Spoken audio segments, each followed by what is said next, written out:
شکریہ جیسے آپ کو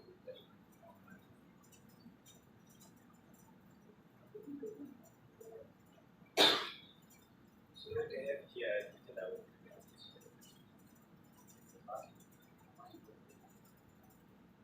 جہاں پر سلوات پڑھتے ہیں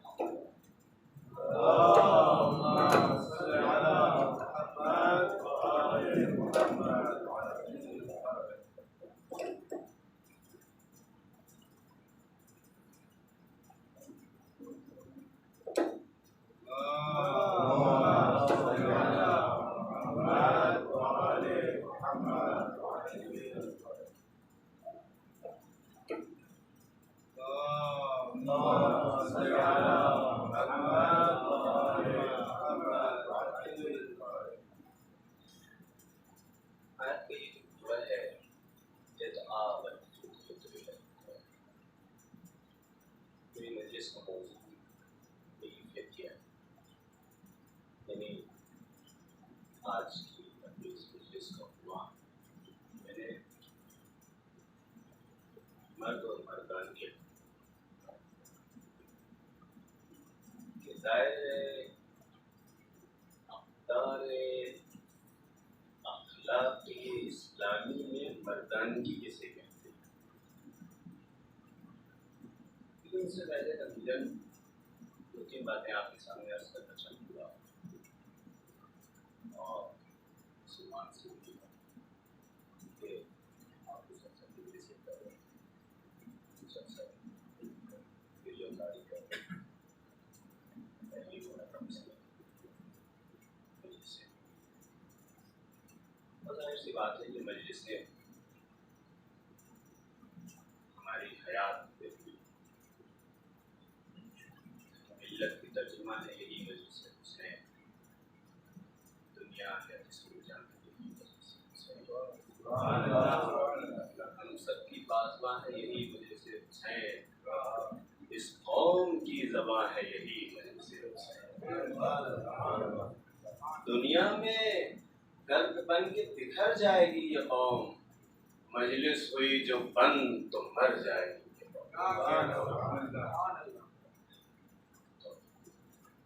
مجلس سے بہرحال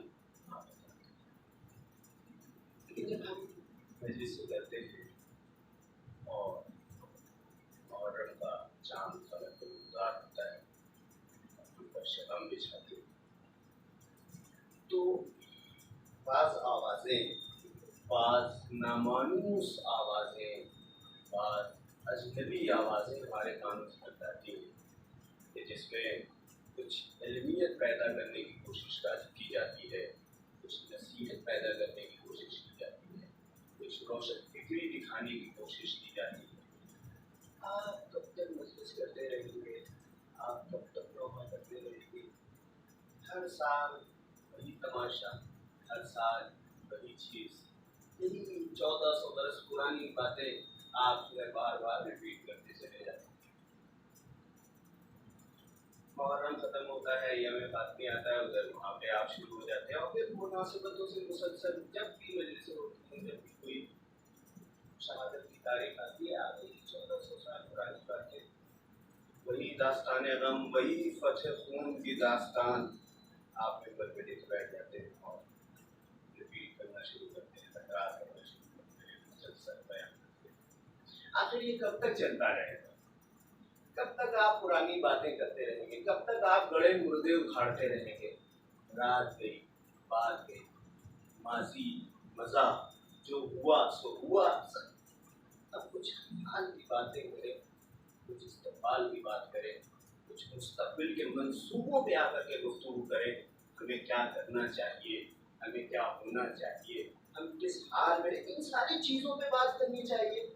جو قومیں دنیا میں کامیاب ہیں وہ اپنے حال اور استقبال کی باتیں کرتی ہیں اپنے ماضی کا رونا لے کر کے نہیں بیٹھی. یہ کیا ہے کہ آپ مسلسل ہر سال اتنے برسوں سے پرانی باتیں دہرا رہے پرانی باتیں چھوڑیے جو کچھ ہوا ہے